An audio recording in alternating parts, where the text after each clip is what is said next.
தாய் தமிழ் உறவுகளுக்கு வணக்கம். நடப்பது திமுக ஆட்சிதான்.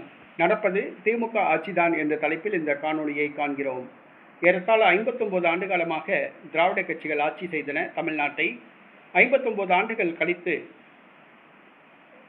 தமிழக வெற்றி கழகம் புதிதாக ஒரு கட்சி ஆட்சிக்கு வந்துள்ளது.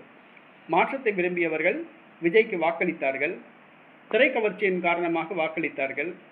திமுக, அதிமுக இரண்டு கட்சிகளும் வாக்குகளுக்கு காசு வழங்கின. அவர்கள் கொடுத்த பணத்தை பெற்றுக்கொண்டு ஓட்டை மாற்றி போட்டனர். வேட்பாளர்கள் யார் என்று தெரியாமலேயே விஜய்க்காக வேண்டி அனைத்து தொகுதிகளிலும் வாக்காளர்கள் விசில் சின்னத்துக்கு வாக்களித்தனர்.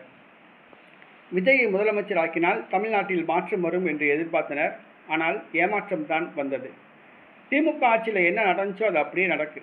கொலை, கொள்ளை, கற்பழிப்பு, கஞ்சா விற்பனை, வழிப்பறி, பாலியல் பிரச்சனைகள், பாலியல் தொல்லை, பெண்களுக்கு பாதுகாப்பு இன்மை, தெருவுக்கு தெரு சாராய கடை, மது சாராயம் ஆறு போல ஓடுது. அது அப்படியே திமுக ஆட்சியில் என்ன நடந்துச்சோ அது அப்படியே நடக்கும். மலைகள் வெட்டி கேரளாவுக்கு கடத்தப்படுது, ஆற்று மணல் கொள்ளையடிக்கப்படுது, விவசாயம் அளிக்கப்படுது, கோயில் சொத்துக்கள் தனியாருக்கு தாரை வார்க்கப்படுகிறது, கோயில் சொத்துக்கள் அபகரிக்கப்படுது.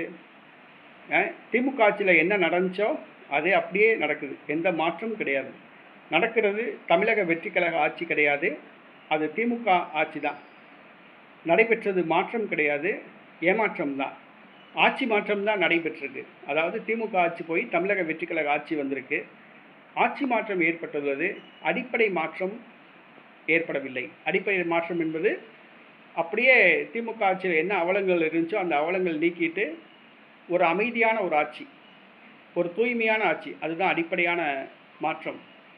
ஆட்சி மாற்றம் ஏற்பட்டுள்ளது, அடிப்படை மாற்றம் ஏற்படலை. சீமான் அதான் சொல்கிறார், நாங்கள் ஆட்சி மாற்றத்தை தரமாட்டோம், அடிப்படை மாற்றத்தை தருவோம் அப்படின்னு சொல்கிறாரு. எங்கள் ஆட்சியில் லஞ்சம் இருக்காது, கொலை, களவு, கற்பழிப்பு, பாலியல் பிரச்சனை, கஞ்சா விற்பனை, போதைப்பொருள் விற்பனை கிடையாது, கனிம வளங்கள் கொள்ளையை தடுப்போம், ஆற்று மணல் கொள்ளையை தடுப்போம், விவசாயத்தை பாதுகாப்போம், நீர்நிலைகளை தூர்வாருவோம் அப்படின்னு சீமான் சொல்கிறாப்புல.